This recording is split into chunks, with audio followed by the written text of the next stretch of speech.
What happens when the most powerful man on earth is confronted by the God of heaven? This is not a myth. This is not a parable. This is the personal testimony of a king who had everything and lost it all in a moment. His name was Nebuchadnezzar. And this is the story of how pride bowed to sovereignty. This is scripture in motion. Nebuchadnezzar ruled over nations, languages, and peoples. His word was law. His authority was unquestioned. Yet this king made a public proclamation, not of conquest, but of confession.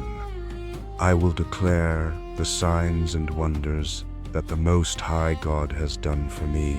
What could move such a ruler to speak this way? It began with a dream.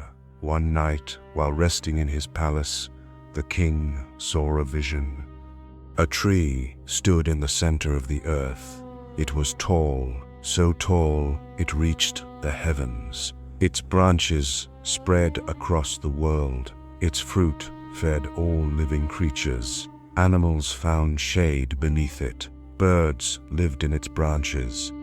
The tree represented strength, provision, and authority.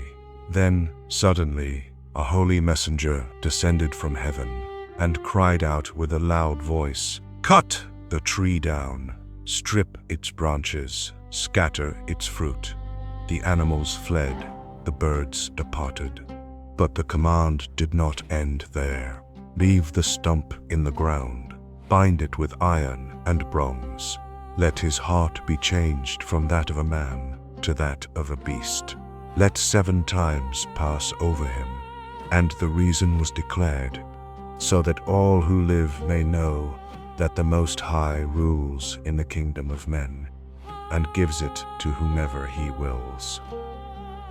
The king summoned the wise men of Babylon, but none could interpret the dream. Then Daniel was brought before him. For a moment of silence, Daniel spoke with truth and compassion. "O king, the tree you saw is you. Your greatness has grown and reached the heavens. Your dominion extends to the ends of the earth. But because pride has taken root, heaven has issued a decree. You will be driven away from people. You will live among the beasts of the field. Your mind will be changed. However, and this will continue until you acknowledge one truth: the Most High rules over the kingdoms of men." Daniel then offered the king a final counsel. "Turn away from your sins, walk in righteousness, show mercy to the poor. Perhaps your peace will be prolonged." 1 year passed. Then one day, the king stood on the balcony of his palace and said, "Is this not great Babylon that I have built by my mighty power and for the glory of my majesty?" While the words were still in his mouth, a voice came from heaven. "O King Nebuchadnezzar, the kingdom has departed from you." In that very moment, the judgment was fulfilled. The king lost his reason. He was driven away from human society. He lived among animals. He ate grass like an ox. His body was drenched with the dew of heaven.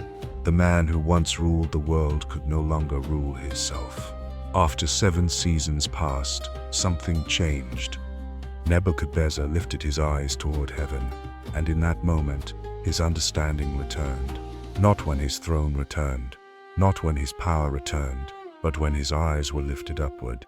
The king then declared, "His dominion is an everlasting dominion, and his kingdom endures from generation to generation. All the inhabitants of the earth are regarded as nothing. No one can restrain his hand or question his works." Immediately, his sanity returned. His counselors returned. His kingdom was restored. And scripture records that greater honor was added to him than before. Nebuchadnezzar ended his testimony with these words, "Now I praise and honor the King of heaven. All his works are truth, all his ways are just, and those who walk in pride, he is able to humble. The God who humbled a king still reigns today. And the question remains, if pride can bring down a ruler of the world, what can humility do for those who submit to God?